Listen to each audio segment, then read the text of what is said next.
कुछ महानुभावों के मुताबिक देश आजाद ही 2014 में हुआ। हार गए तो क्या हुआ, झोला उठा के चल नहीं देंगे, यही डटे रहेंगे। एक मजबूत विपक्ष के रूप में भारत की जनता की आवाज बुलंद करते रहेंगे। हम भारत के लोग, जो हमारे संविधान की प्रस्तावना है, इन 4 शब्दों में भारत की ताकत और महानता छुपी है। न कोई जात, न धर्म, न भाषा, न पहराव, सिर्फ हम भारत के लोग। इसी में ही हमारी पहचान है और इसी में हमारी गरिमा बसी हुई है। पर पिछले कुछ सालों में इस पहचान को, इसी ताकत को धर्म की राजनीति से कमज़ोर बनाया गया है। आज 2024 के बजट पर बात करने के लिए आपने मुझे मौका दिया। मैं थोड़ा आपको इतिहास में ले जाना चाहती हूँ। हम सब जानते हैं और पूरा विश्व ये मानता है कि कुछ शतकों पहले भारत सोने की चिड़िया थी। उस समय जीडीपी और इस प्रकार की चीज़ें नहीं थी, पर भारत इकोनॉमिकली और कल्चरली विश्व की एक महाशक्ति थी। और हम ये भी जानते हैं कि भारत में शूरवीरों की कोई कमी नहीं थी। बावजूद इसके मुट्ठी भर हमलावरों ने हमें कई बार लूटा, और न सिर्फ लूटा, हमें सैकड़ों साल गुलाम बनाए रखा। ऐसे क्यों हुआ? पहले मुगल, फिर अंग्रेज ने भारत पर राज किया। ये वो कर पाए क्योंकि सोना, चांदी, हीरे, जवाहरात, पैसे की कोई कमी नहीं थी। लेकिन कमी सिर्फ एक बात की थी, और वो थी सामाजिक एकता की। धन, दौलत, ताकत कुछ मुट्ठी भर राजाओं और समाज के ठेकेदारों के पास थी। 90% समाज प्रताड़ित था, और मैं ये कहूँगी कि जानबूझकर इन्हीं समाज के ठेकेदारों के द्वारा देश गरीब रखा गया था। आज हमारा देश दुनिया की 5वीं लार्जेस्ट इकोनॉमी है, और मुझे ये उम्मीद ही नहीं बल्कि पूरा विश्वास है कि हम जल्द ही दुनिया की पहले नंबर की इकोनॉमी बनेंगे, क्योंकि इसके प्रगति की मजबूत नींव स्वतंत्रता के बाद के सरकार ने रखी थी। पर इसी के साथ आज हम सामाजिक तौर पर जात, पात, धर्म की शाखाओं में बिखरते जा रहे हैं, कमज़ोर होते जा रहे हैं। फाइनेंशियल इनइक्वालिटीज़ बढ़ती जा रही है। पैसा और सत्ता कुछ चंद ठेकेदारों के पास संचित हो रहा है, या मैं ये कहूँगी कि सत्ता की लालसा में ऐसा करवाया जानबूझ के जा रहा है। मेरी ये सब बातें कहने का तात्पर्य यही है कि समाज की प्रगति सिर्फ मजबूत इकोनॉमी से ही नहीं, समाज की एकता में है, और हमें इतिहास में हुई गलतियों को दोहराने से बचना चाहिए। बीजेपी पिछले 1 दशक से सत्ता में है, पर इनके मुताबिक आज भी हिंदू खतरे में है। क्या ये हकीकत है, या फिर बीजेपी हिंदुओं को इस डर में रखकर अपनी राजनीति चमका रही है? आप बताएं, जो संस्कृति हजारों साल गुलामी के जंजीर में जकड़ी पड़ी है, रहने के बावजूद जिंदा है, जिंदा ही नहीं सारे विश्व में अपना डंका बजा रही है, वो खतरे में कैसे आ सकती है? पर फिर सोचने पर मुझे महसूस होता है कि बीजेपी और उनकी नीतियां की वजह से हिंदू खतरे में है। एक नदी के बहाव की तरह बहती चली आ रही हमारी हिंदू संस्कृति है। सामने आने वाले हर कट्टरता के पहाड़ों को काटते हुए, हर पत्थर के सेंध लगाते हुए वो बह रही है। उसके बहाव को ना कोई तलवार काट सकती है, ना ही कोई पहाड़ रोक सकता है। पर आज दुर्भाग्यवश उसी नदी के बहाव रोककर कट्टरता में ढालने की कोशिश की जा रही है, और मैं समझती हूँ कि यही भारतीय संस्कृति के पतन का कारण बन सकता है।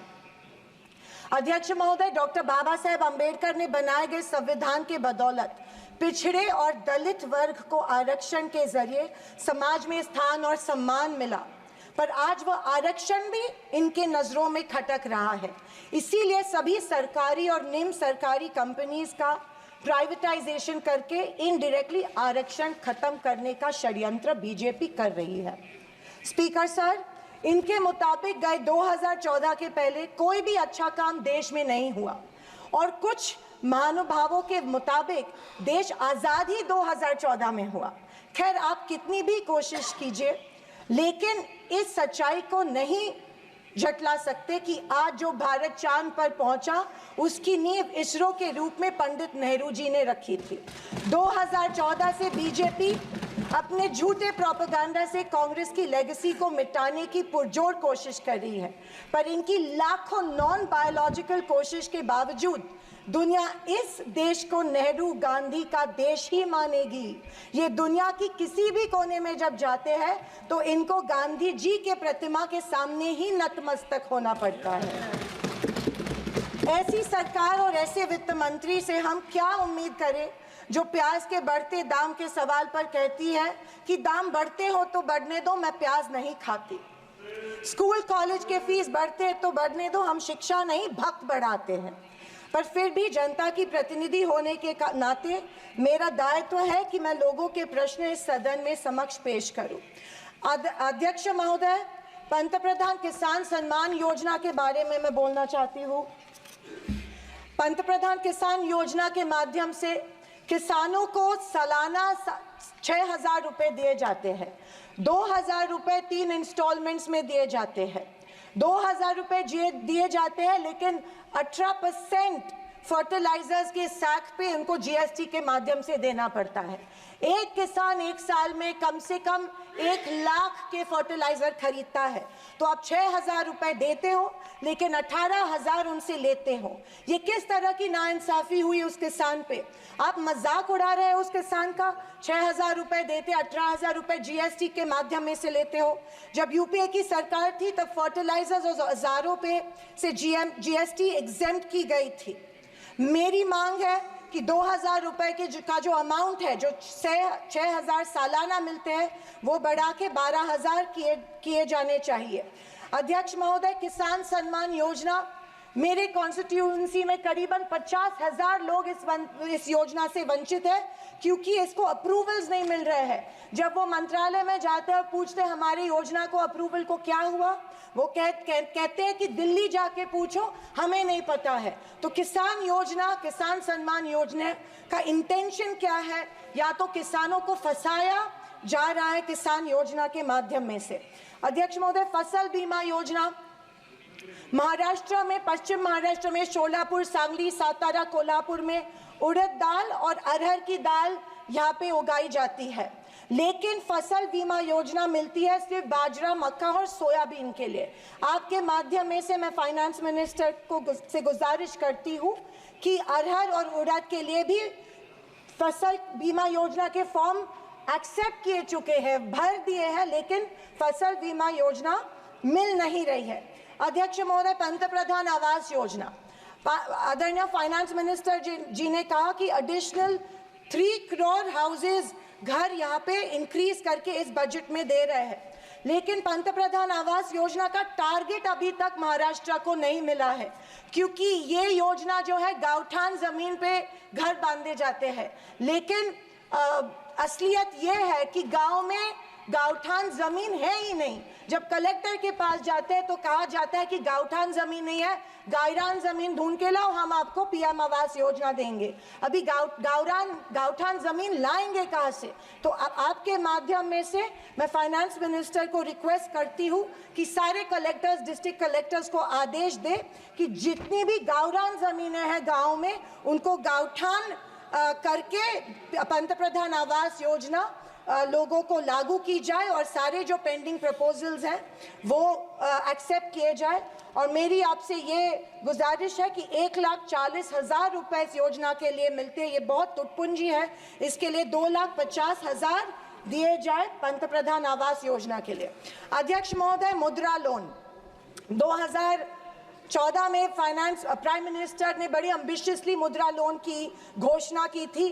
कल फाइनेंस मिनिस्टर ने इसकी जो राशि है 10 लाख से लेके 20 लाख की, लेकिन मुद्रा लोन उस पीरियड में उन्हीं लोगों को मिले जिनकी सिफारिशें बीजेपी के कार्यकर्ताओं ने की थी, जबकि सामान्य आदमी जो है, आम आदमी जो है, उसको ये लोन नहीं मिला था। सिर्फ कुछ चंद लोगों को ये लोन दिया गया था। मेरी ये मांग है कि कोरोना के टाइम पे जो लाभार्थी मुद्रा लोन का कर्ज फेड नहीं पाए, उनके लिए जैसे अपने अदानी अंबानी के लिए कर्जा माफ किया है, वैसे इन लाभार्थियों के लिए भी कर्जा माफ किया जाए, तुरंत माफ किया जाए मुद्रा लोन का जो परत फेड करने का कर्जा है। आदरणीय अध्यक्ष महोदय, माइक्रो फाइनेंस और चिट फंड्स जो दिए जाते हैं हमारे सेल्फ हेल्प ग्रुप्स को, बीड़ी कामगारों को, पावर लूम वर्कर्स को दिए जाते हैं, हमारी काफ़ी सारी महिलाओं को दिए जाते हैं, लेकिन ये माइक्रो फाइनेंस और चिट फंड्स पे के ऊपर रेगुलेटरी अथॉरिटी नहीं होती है, इसीलिए ये बेहिसाब इंटरेस्ट इन लोगों से, गरीब लोगों से लेते हैं। अध्यक्ष महोदय, मुझे इस बात का दुख हो रहा है कि कल के बजट के स्पीच में हमारी अन्न धान्य सुरक्षा योजना जो है, अन्न सुरक्षा योजना जो यूपीए सरकार ने लाई थी, उसके बारे में फाइनेंस मिनिस्टर ने कोई जिक्र नहीं किया। पिछले 10 साल से हमारे देश का जो गरीब है उसको, एपीएल कार्ड धारक को अन्न धान्य योजना का लाभ नहीं मिल रहा है। 10 साल से करोड़ों लोग इस योजना से वंचित रह रहे हैं, भूखे मर रहे हैं, और जैसे शैलजा जी ने कहा था, कुपोषण का प्रमाण जो है हमारी देश में बढ़ रहा है। गरीब लोगों से जानबूझ के एक form, give up subsidy form जानबूझ के भरा जा रहा है, उनको बिना बताए कि अगर ये फॉर्म आप भरेंगे तो आपकी फूड सब्सिडी कट हो जाएंगी। ये जबरदस्ती उनसे ये फॉर्म भरवा रहे हैं ताकि उनको इस योजना, जो कि कांग्रेस की योजना थी, उसका लाभ न मिले, और इसके वजह से ढेर सारे लोग भूखे हमारे देश में मर रहे हैं। मैं फाइनेंस मिनिस्टर से ये गुजारिश करती हूँ कि एपीएल कार्ड धारक को तुरंत इस योजना का लाभ मिला जाए और सारे के सारे जितने भी लोग हैं उनको धान मिला जाए। अध्यक्ष महोदय, कल के स्पीच में आंध्र प्रदेश और बिहार के ऊपर बहुत प्यार जताया गया। मुझे उस बात से कोई कंप्लेंट नहीं है, पर महाराष्ट्र से इतनी नफरत क्यों नहीं महाराष्ट्र की तरफ उतना ही प्यार जताया गया जो बिहार और आंध्र प्रदेश के जताया गया? क्योंकि उनको पिछले लोकसभा में कम सीटें मिली, या शायद उनको अंदाजा आया कि आने वाले इलेक्शन में उनको वो चुनाव हारने वाले हैं। मैं वित्त मंत्री को बताना चाहती हूँ कि महाराष्ट्र में हिंदवी स्वराज की नींव महाराष्ट्र में रखी गई थी। कणखर देशा, राकट देशा, दगडाचा देशा, महाराष्ट्र देशा, ये हमारे प्यारे महाराष्ट्र के बारे में कहा जाता है, लेकिन अफसोस है कि महाराष्ट्र की तरफ कोई ध्यान नहीं दिया जा रहा है, सिर्फ महाराष्ट्र का इस्तेमाल किया जाता है।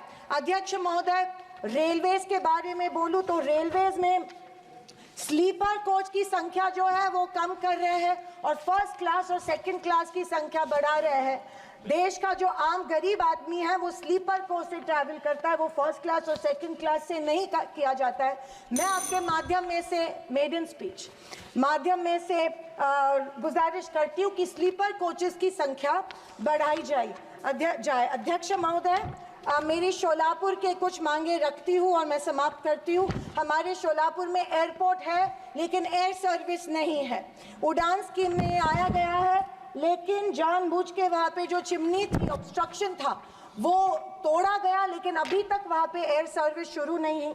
बोरामनी एयरपोर्ट है, वहाँ पे इंटरनेशनल एयरपोर्ट के लिए फंड्स एक बार दिए गए, लेकिन फिर फंड्स नहीं दिए गए। मैं वित्त मंत्री से गुजारिश करती हूँ कि बोरामनी एयरपोर्ट के लिए फंड्स दिए जाए। मंगलवेढ़ा जो हमारा तालुका है, वहाँ पे जो इरिगेशन स्कीम है, वहाँ के 35 गांव जो है वो पानी से वंचित है। मैं विनती करती हूँ कि वो गांव के लिए भी आप इरिगेशन स्कीम जल्द से जल्द अप्रूव करें। अंत में मैं यही कहना चाहती हूँ कि बीजेपी विपक्ष की अवहेलना कर रही है कि हमें इतनी सीट्स मिली, जनता ने अस्वीकार किया, पर आपके 400 पार का क्या हुआ?